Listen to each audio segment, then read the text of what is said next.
My name is Lucy, 32 years old, and I live in a small coastal town in Oregon, where the mornings are misty and the cafes always smell like cinnamon. My life used to be peaceful. I worked at the public library, restocking books, organizing story time for children, then coming home to a quiet, comforting stillness. I thought I would live like that forever. Until he walked into my life. I met Brandon on a crisp October morning at a cafe called Birch and Bloom. I was in my usual corner, rereading notes for the children's reading program, when he stumbled in, hands juggling 2 cups of hot coffee and a paper bag of cinnamon rolls, crashing into my table and sending papers flying. He blurted out, "Oh God, I'm so sorry, I didn't see." I looked up and saw a man with slightly messy brown hair, a face that was both embarrassed and genuinely apologetic, scrambling to pick up the scattered pages. For some reason, I laughed, not because it was funny, but because for the first time in months, someone caught me off guard. He looked at me and said softly, "How can I make it up to you? Can I take you to lunch as an apology for ruining your hard work?" And I said yes. Brandon was an architect. He loved old houses and had a quirky habit of sketching historical buildings in pencil every weekend. He often called me the iron-hearted librarian after I once refused to extend his book loan, even though he brought homemade cookies to plead his case. On trips to the farmer's market, he would pick out the ugliest onions just to make me laugh. He didn't need to try to be romantic. His natural warmth was what drew me in. We got married after almost a year of dating, in a small ceremony under the pine trees behind my house.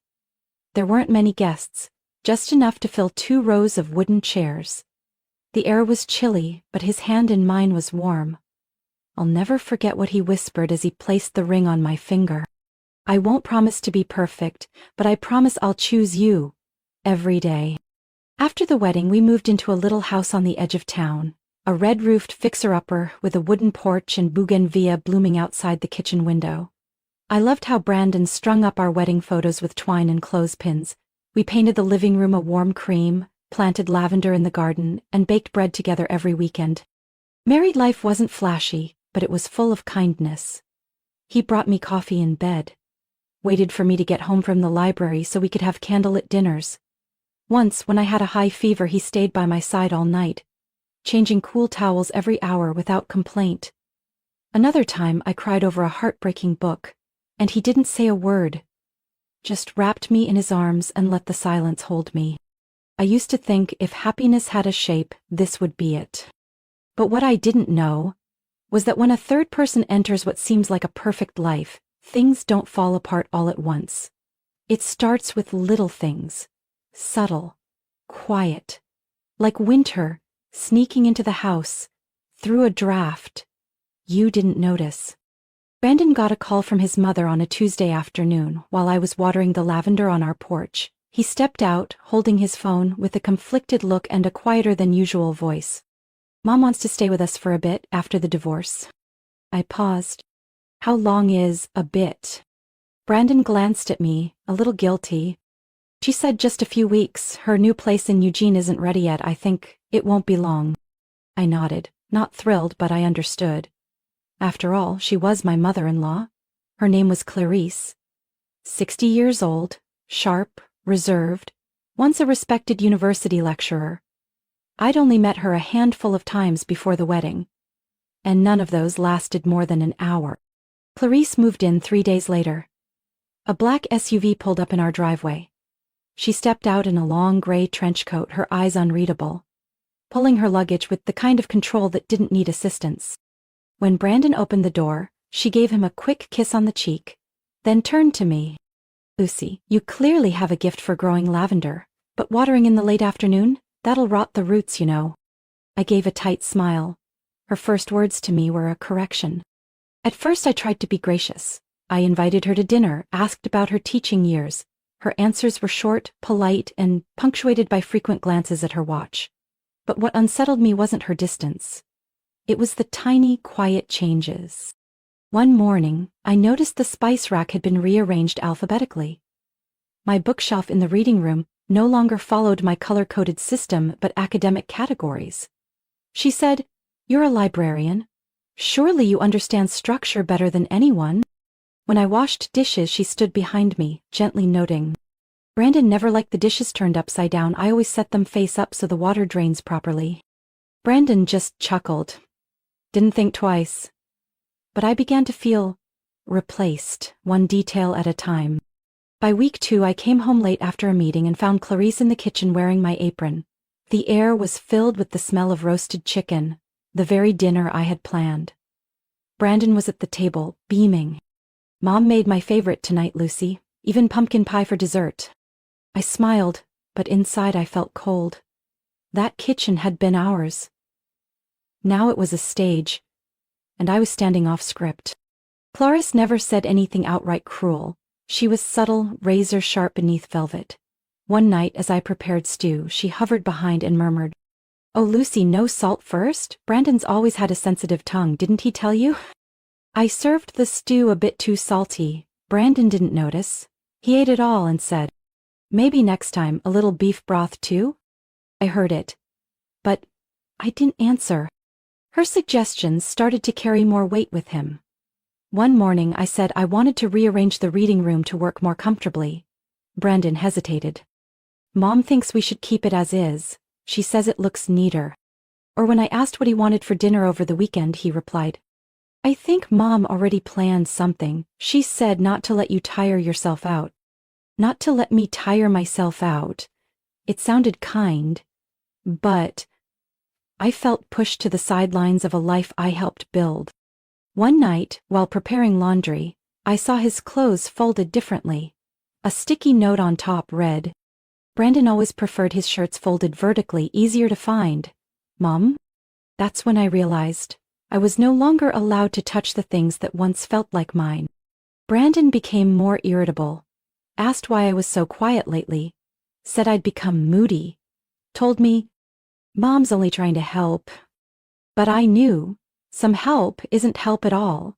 It's control dressed in concern, a subtle way of saying, she understands him more than you ever will. That night I lay awake, listening to the ticking clock and the soft click of Clarice's door closing. And I realized I was no longer the only woman in my husband's heart. I found out I was pregnant on a Saturday morning while reorganizing children's books in the library's reading room. The wave of nausea came so suddenly that I had to hold on to the shelf to steady myself. At first I thought it was just stress and exhaustion, but by the 3rd time that week I was dry heaving before eating anything. I knew something wasn't right. On the way home, I secretly bought a pregnancy test and slipped it into my purse, careful not to let Clarice see. That night, after the house had gone quiet, I stepped into the bathroom, hands trembling with nerves. 2 lines. Clear. Undeniable. I sank to the cold tile floor, arms wrapped around my belly, tears blurring my vision. I didn't know if I was crying out of fear or hope, but one thing was certain. This tiny life was mine, and I wanted to protect it. Whether Brandon was still mine or not. In the days that followed, I lived in 2 worlds, one weighed down by physical exhaustion from pregnancy, and the other by the silent distance growing between me and my husband. Brandon no longer held me at night. He no longer texted reminders to eat lunch. The sweet things he used to say were replaced with cold, vague questions like, "Why are you in the bathroom so often lately? Your eating schedule's been all over the place." I knew Clarice had planted the seeds of doubt in him. She didn't have to say it out loud. Just a suspicious glance when I felt nauseous was enough. One evening I overheard her whispering on the phone as I walked in. "She avoids eye contact. She's definitely hiding something. Brandon, you should be careful." I wanted to scream, to tell Brandon about the baby growing inside me, that I wasn't hiding anything, I was just searching for the version of him I once trusted. But before I could speak, the silence between us filled every space. I started writing a journal for the baby, in a leather-bound notebook I used to jot down things I was grateful for. Every morning I wrote 1 line. "I'm still here, little one. I'm trying." I hoped this child would be the one thing that brought Brandon back. He used to dream of a home filled with children's laughter. He used to spend hours picking paint colors for a nursery that didn't exist yet. He once said, "If I have you and a kid running through the yard, that's all I'll ever need." So I made a plan. A beautiful, gentle evening, enough to remind him why we fell in love in the first place. I chose Friday, the day Clarice usually played cards with her friends at a club 10 miles out of town. I woke up early to bake baguettes using his favorite recipe. I made triple layer lasagna and a beet salad with lemon honey dressing just like on our 4th date. I lit candles around the table, laid out our embroidered linen napkins, and placed a small gift box beside his plate. Inside it was a folded white baby onesie printed with the words, "Hi, Dad." My heart pounded when I heard Brandon's car pull up. I straightened my dress, took a deep breath, smiled, and told myself, "Just look at me like you used to. Just one look and everything will shift." But Clarice walked in first. Card night got cancelled. "Lucy, I hope you don't mind if I join you for dinner." I froze, my fingers tightening around the wooden spoon. I couldn't say no without putting Brandon in an awkward spot. "Of course not." He walked in right behind her, offering only a casual smile. "Smells amazing. Did you bake the bread?" I nodded. That nod swallowed everything I wanted to say. Because tonight wasn't about pride. It was about a quiet truth growing inside me. Dinner unfolded under soft candlelight and Clarice's watchful eyes. She asked if I'd used whole wheat flour because Brandon gets bloated easily. She said the salad was a little tangy, then smiled and said, "Brandon never liked sharp flavors, did you?" He chuckled along. And I no longer heard the sound of my own heartbeat. I cleared the plates, eyes flicking to the unopened gift box still sitting beside his napkin. I didn't open it, not tonight. I needed a moment of peace. I needed to see the man I loved without looking through the haze of his mother's whispers. But fear crept in. A cold, creeping fear that maybe Brandon no longer stood on my side. I don't remember exactly when the atmosphere in my kitchen changed, but I do remember that it was the moment I brought out dessert. The spoon clinked to a halt. Clarice stood beside Brandon, resting her hand on his shoulder, leaning in to whisper something I couldn't hear. But I saw his eyes. Those warm eyes I once trusted suddenly freeze over, sharp as winter ice. Brandon set down his spoon and stood abruptly. The chair scraped loudly across the floor. "Is it true?" he asked, voice low and hoarse, staring straight at me. I froze. "What do you mean? What are you hiding from me, Lucy? Don't play dumb." His voice rose. Clarice stepped back, but her gaze never left me. No concern, just quiet satisfaction. As if this entire scene had been rehearsed in her head a dozen times. I clutched my napkin. "I don't know what you're talking about. You think I'm blind? You think I haven't noticed you running to the bathroom all week, dry heaving with no explanation, avoiding any kind of touch?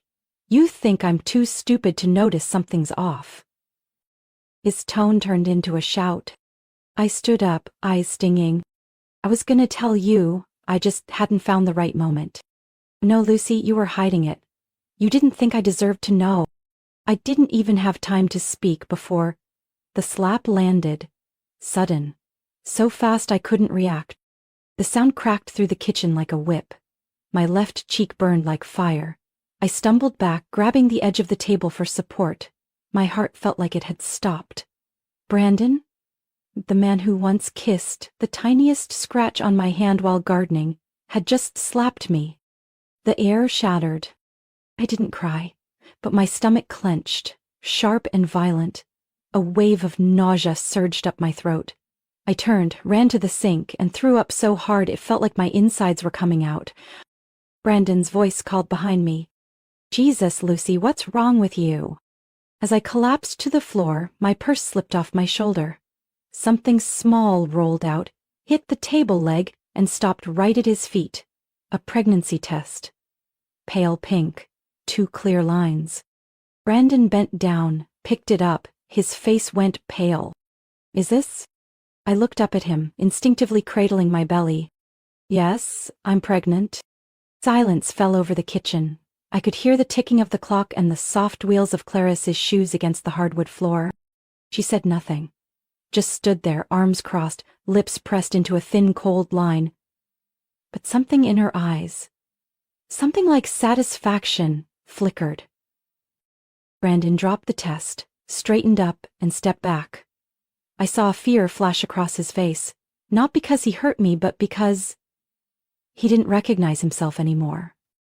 Right then the front door burst open. Lucy. It was Meredith, my neighbor from 2 houses down, a high school teacher who once brought me banana bread for the holidays.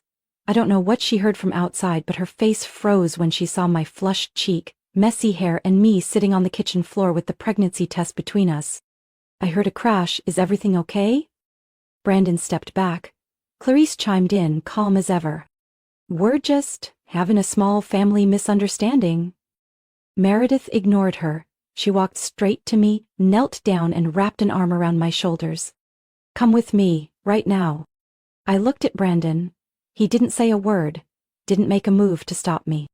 I stood, shaky, letting Meredith guide me out. As the door closed behind us, I heard Clarice murmur, probably to Brandon. See, I told you. My legs trembled, but my hand still rested on my belly. My child. Mine. And I knew in that moment, I wasn't just leaving a house, I was stepping out of an illusion. Meredith didn't ask a single question on the way to her apartment, a small unit on the 2nd floor of a red brick building down the street. She just opened the door, flipped on a soft yellow light, made me a mug of ginger tea, and pulled a quilt over the couch. I sat down, still holding my belly on reflex, my left cheek still warm, but the real pain was buried in places no one could see. Meredith sat beside me, said nothing empty or useless, just placed a hand on my shoulder and whispered, I'll call a doctor in the morning. The next day, she took me to an OB/GYN clinic less than 3 blocks away. It was quiet, the walls painted pastel blue, a vase of baby's breath on the reception desk. Everything felt deliberately gentle, like it was built to hold fragile hearts. When the doctor placed the probe on my belly and the screen lit up, I held my breath. A heartbeat appeared. Tiny, clear, strong. You're about 6.5 weeks, she said. Everything looks stable. I didn't respond. Tears streamed down, but there were no sobs. That moment, that little heartbeat, held me together like a thread. Meredith turned to the doctor. Would you mind recording that sound? And the doctor nodded. That night, I sat alone in Meredith's living room, porch light shadows drifting across the curtains. I opened my messaging app, attached the audio file, and typed only 3 words. Your child's heartbeat. No blame, no anger, just a piece of truth, sent to the man who once swore to protect me. It was marked read within minutes. Then a new message appeared. Please meet me, just me, no mom. I swear. I stared at the screen, torn. Part of me wanted to block his number, erase every trace, but the part of me carrying this child needed to know if he was still the man I once trusted. I typed slowly. Tomorrow, 2 p.m. Maple and Sage Cafe. Then I added a single condition, with no frills. If your mother shows up, I walk away, forever. His reply came instantly. I understand. I'll come alone, I promise. The next day, I sat at the window seat, holding a cinnamon tea, eyes watching the cobblestone street. Maple and Sage was where I used to read alone before Brandon entered my life. Maybe in some way, I was hoping to meet that version of myself again, the Lucy before everything fell apart. At exactly 2 p.m. the door opened. Brandon walked in, alone, wearing a faded blue shirt, empty-handed, looking like he'd barely slept. He paused when he saw me, uncertain, fragile. Can I sit? He asked softly. I nodded. No greetings. He sat, keeping distance, a strange carefulness between 2 people who once shared everything. I know. There's no excuse for what I did, Brandon began, voice raw. I didn't see how far I'd drifted until you disappeared. And then, that sound, the heartbeat. He stopped, covering his face. I didn't cry. I kept my voice even. I didn't come to hear you apologize. I need to know. Will my child be safe with you around? Brandon looked up. I swear I'll do whatever it takes to prove that. You can set any conditions. I'll follow them. I sat up straight and pulled a folded piece of paper from my jacket pocket. I already wrote them down. 3 conditions. If you break even one, I won't look back. He took it, opened it, and read slowly. When he reached the last one, his lips trembled, I agree. All three.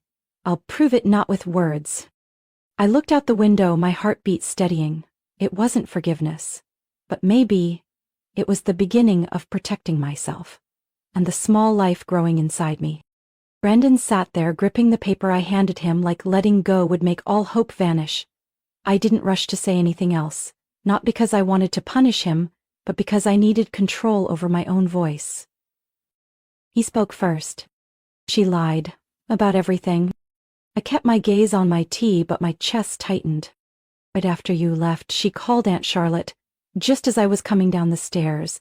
She didn't know I could hear. She said you were dangerous, that you were using the baby to trap me, that you were seeing someone else. He clenched his fists. And then she laughed. Said she finally freed me. I looked up slowly. And you believed it, until the test fell at your feet? Brandon dropped his eyes, saying nothing, but I didn't need the answer. I pulled out a second sheet from my bag and placed it lightly on the table. These are the 3 conditions. No halfway, no negotiations. He opened it and read line by line. With each sentence, his posture sagged just a little more. 1. Clarice is never allowed back in our lives. No visits, no information about the baby, nothing. 2. You attend weekly individual therapy, and we attend couples counseling. No delays, no empty promises. 3. If you ever lay a hand on me again, even once, I will press charges, file for full custody, and never return. He looked up. I agree. I wasn't convinced. I'd heard easier promises before. Words meant nothing without action. He pulled 2 business cards from his wallet and placed them neatly in front of me. One's a family attorney. She's already drafting the agreement. If I violate Rule 3, you get full custody. No dispute. My signature's on it. All you need is yours. I went still. The second is a therapist. I had my first session yesterday. And this. He opened the calendar app on his phone. This is our first couples counseling appointment. You can call to confirm if you want. I inhaled deeply, steadying myself. You're doing all this for me? No, he said, shaking his head. For the baby, for myself, and because you gave me one last chance, even when I didn't deserve it. I looked outside, at the dry maple branches shifting in the early winter breeze. I wasn't sure I could trust anyone again. But I knew this. The child growing inside me deserved a father who wasn't controlled, manipulated, or a shadow of Clarice. I'm not coming home, I said softly. We'll start again. But not under the same roof. Brandon nodded, no argument. As long as you don't feel safe, I won't come close. He stood about to leave. But then he paused, pulled a small slip of paper from his shirt pocket. One last thing. He set the paper in front of me. I looked down. A single handwritten line, neat and steady. I chose you, and I'll choose you again. Every day, if you'll let me. I folded the note, slid it into my pocket. I didn't say a word, but I didn't push it back, either. It wasn't forgiveness. It wasn't reconciliation. It was just a door. Open just wide enough for light to come in, after months of darkness. I started noticing the familiar silver SUV parked across from the library every Tuesday morning. At first I wasn't sure, could have been coincidence. But then it showed up again on Wednesday and Friday. Always in the same spot, same hour, engine running, window slightly cracked. Like someone was watching but didn't want to be seen. The 4th time, I stopped halfway up the library steps and stared directly at the vehicle. Through the dark-tinted window, I clearly saw Clarissa's face behind her sunglasses. Unflinching. Cold. I texted Brandon. Your mom is parked outside the library 3 days in a row. His reply came minutes later. I'll call the police. Stay inside. I stood behind the glass entrance and watched from a distance. 17 minutes later, 2 officers arrived. Clarice stepped out of her car like she was strolling through a park, her face feigning concern. I heard her voice rise. I'm just worried about my son. He's being isolated. He's not himself anymore. His wife is hiding something. The officers blocked her path, saying something I couldn't hear. Clarice suddenly changed her tone. Her hands shook. Her voice cracked like she was on stage. I just want to see my grandchild. I haven't done anything wrong. At that moment, Meredith, my neighbor and the one who helped me leave that night, was standing beside me in the library. She pulled out her phone and whispered, "Want proof for a restraining order?" I nodded. She recorded the entire scene, Clarissa's shift in tone, the performance, and her dramatic outburst as she was asked to leave. "My son's been brainwashed. That baby is a trap. It's not even his." I clenched my fists. I'd had enough. At our couples therapy session the following week, I handed the phone to Dr. Raina Moore, our marriage counselor, and placed it silently on the table. Brandon sat beside me, silent as the video played. No one spoke as his mother's voice filled the room, sweet, then venomous, then shrieking, all in under a minute. I looked over at Brandon. His face had gone pale. One hand covered his forehead, the other gripped the armrest.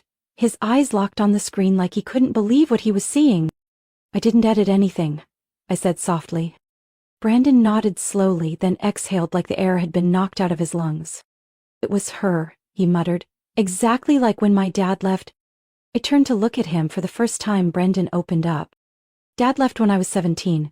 Back then, Mom screamed for a whole week, broke things, called the entire family together to accuse him of cheating, but later I overheard her talking to Aunt Myra, sounding just like in that video, laughing and saying, 'Finally got rid of him.'" Brandon looked at me, guilt flooding his eyes. I grew up between two versions of the same person, and I chose to believe the performance instead of the truth right in front of me. Dr. Moore nodded, her voice steady and calm. "Emotional manipulation, especially from a parent, is hard to recognize when it's all you've ever known. But Brandon, every time you choose Lucy over that control, you're breaking the cycle." Brandon turned to me, and for the first time, his eyes weren't guarded. "I know I don't deserve it. But I won't let her hurt you or the baby. I've already contacted a lawyer. They're preparing the paperwork for a protective order." I didn't say anything. I just nodded. It wasn't total relief, but it was something. A sliver of ease knowing I wasn't the only one who saw Clarice for who she truly was.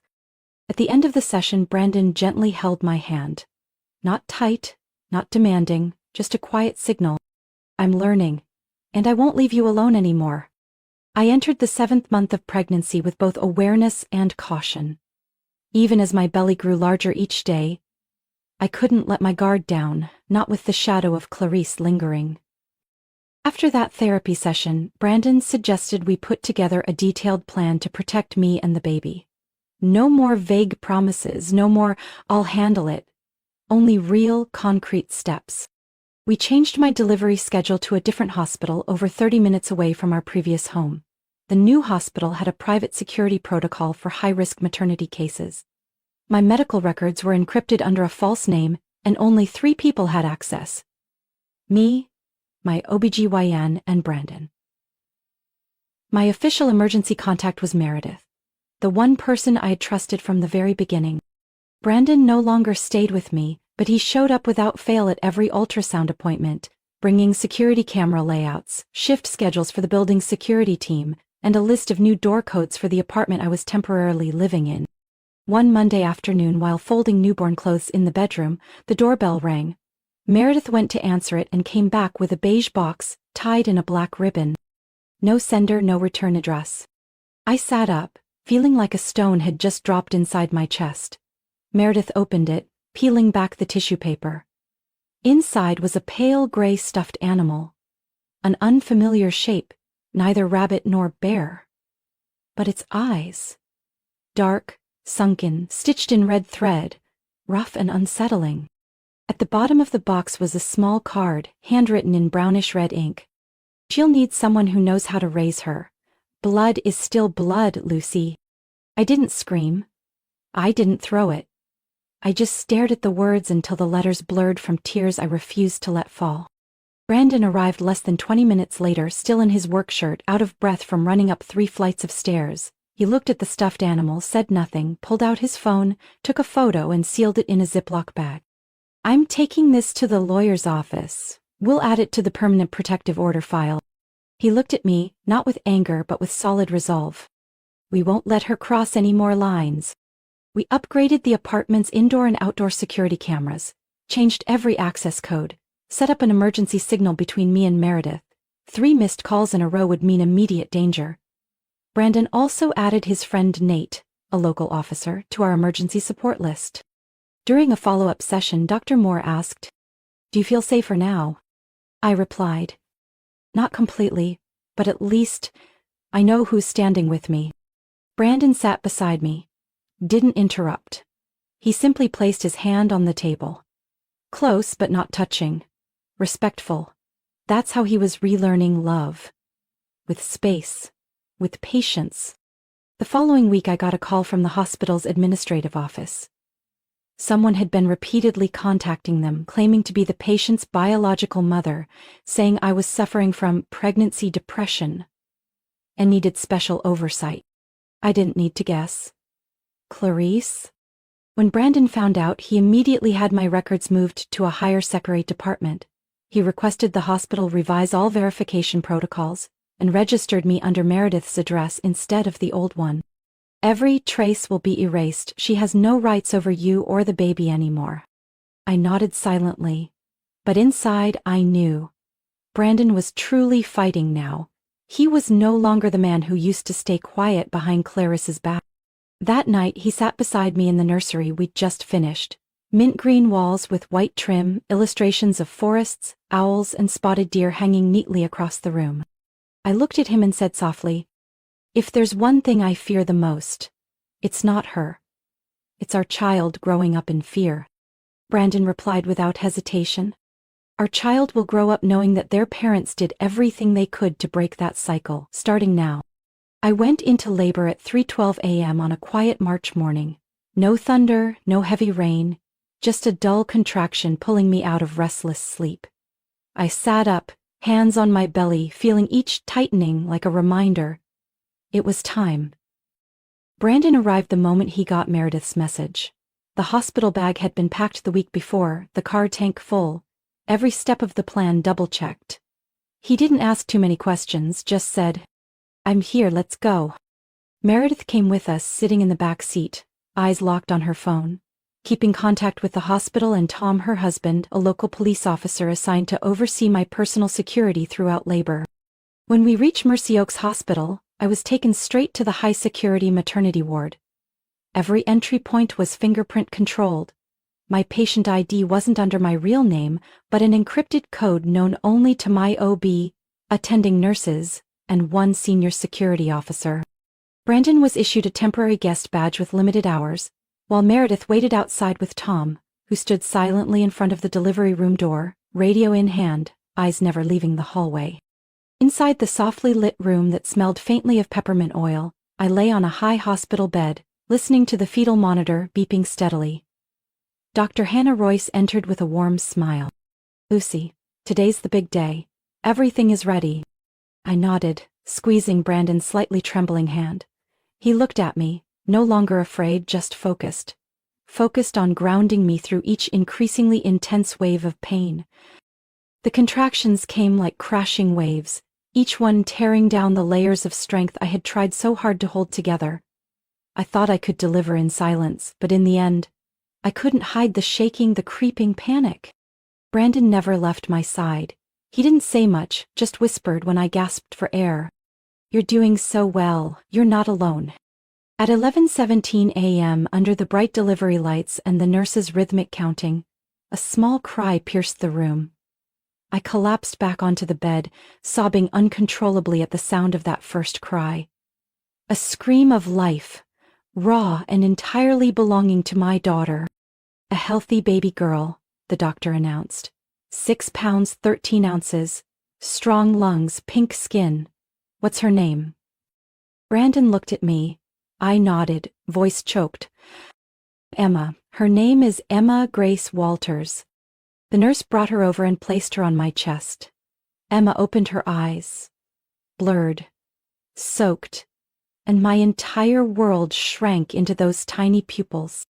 That afternoon while I rested, a hospital staff member brought in a bouquet of white roses tied with a purple ribbon and a card. It read, "For the granddaughter who will one day need to know the truth." Meredith immediately snapped a photo and called for Tom, who was just outside. He said nothing, just nodded and placed the bouquet into a numbered evidence bag. Brandon walked in just as Tom was walking out. He saw my face, then the photo on Meredith's phone. He didn't wait a second. "I'm taking this to the attorney tonight. She's violated the no-contact terms. There will be consequences this time." I didn't stop him. That night, Tom stayed at the hospital. He sat outside my room the entire night, a steady presence. No strangers appeared. No sign of Clarice. But our guards stayed up, not from fear, but because we'd learned one thing: peace must be fiercely protected. Brendan cradled Emma in his arms while she slept. He was no longer the man who once stood silent as I crumbled. Now, he sat beneath soft golden light, whispering little stories into our daughter's ear, as if weaving a new version of himself. I returned home with Emma on a sunny morning, the first sunshine after weeks of damp April rain. Brandon opened the door gently, like even the smallest noise might wake the baby, and the moment I stepped in I knew everything had changed. The sharp lavender oils Clarice once insisted on were gone. So was the family photo above the dining table that read "Blood is family," the one she demanded we keep. No more crystal jars of peppermint candy quietly watching from the bookshelf. Instead, warmth filled the space. The living room had been repainted a soft gray. One corner had been transformed into a nook for Emma, a rocking chair, plush rugs, and a basket of tiny toys. The bedroom had new linens, even the summer blankets folded exactly the way I liked. Not the rigid military square fold Clarice used to impose. Brandon didn't say a word about the changes. He simply helped me hold Emma, kissed her forehead, and gently laid her in the new bassinet by the window. Light filtered through the white curtains, making my eyes blur, not from exhaustion, but from peace. Those first few days were full of challenges: sleepless nights, 2 a.m. diaper changes, sudden cries that jolted us up like soldiers on alert. But Brandon never missed a beat. He learned how to swaddle, how to hold her without bending her neck, how to soothe her with a quiet song. One he chuckled at himself for getting the lyrics wrong. One night I woke up to make a bottle and saw the kitchen light already on. He was there in an old t-shirt, gently shaking the formula bottle, eyes still heavy with sleep. When he saw me, he whispered, "Go rest a little more, I just changed her." I didn't step forward, I just stood and watched. The man who once broke me, now stitching things back together, quietly, one act at a time. 2 weeks later we went grocery shopping together for the first time since Emma's birth. A calm Sunday morning. Emma slept soundly in her stroller. I pushed the cart and Brandon picked out milk, detergent, and whole wheat bread. Like he'd memorized my list. I was picking out fruit when Brandon suddenly froze, eyes locking in place. I turned, my heart tightening. Clarice. She stood at the far end of the aisle, holding a bunch of arugula, eyes locked on Emma in the stroller. Her gaze wasn't fierce. It was calculated, persistent. I moved closer to Brandon, but he'd already turned his back, positioning himself between us and his mother. "Let's go," he said quietly. "Brandon?" Her voice rang out sharper than necessary. "Are you really going to keep me from seeing my grandchild?" He didn't turn, didn't say a word. "You'll regret this. I raised you. I have the right." Brandon walked straight to the customer service desk. I followed, one hand on the stroller. He said something quietly to the staff, pointing in Clarice's direction. They nodded immediately, picked up the phone, and called security. I didn't need to hear it to know. It was all pre-planned. Clarice was escorted out. I saw her glance back, eyes wild, lips still moving. But this time, no one was listening. Brandon turned back, looked at me and Emma, then said gently, "This isn't running anymore, it's setting boundaries." That night, while I was putting Emma to sleep in her room, Brandon quietly walked into the kitchen and poured me a glass of orange juice, just like he used to when I was still pregnant. He set it on the table, then sat down beside me. "I know, redemption isn't something you prove with words, but I won't stop trying. Every single day." I didn't answer, but I placed my hand over his and looked at our daughter, breathing peacefully next to us. We didn't go back to where we started. We had come too far for that. But in this renewed home, free from the scent of control, free from the shadows of cold words, we began again. Not to forget, but to keep living. For Emma, and for the things worth protecting. My story isn't about revenge or winning. It's about learning how to rise when you've been pushed to your edge. Some people you believe are your safe place end up being the ones who lead you astray.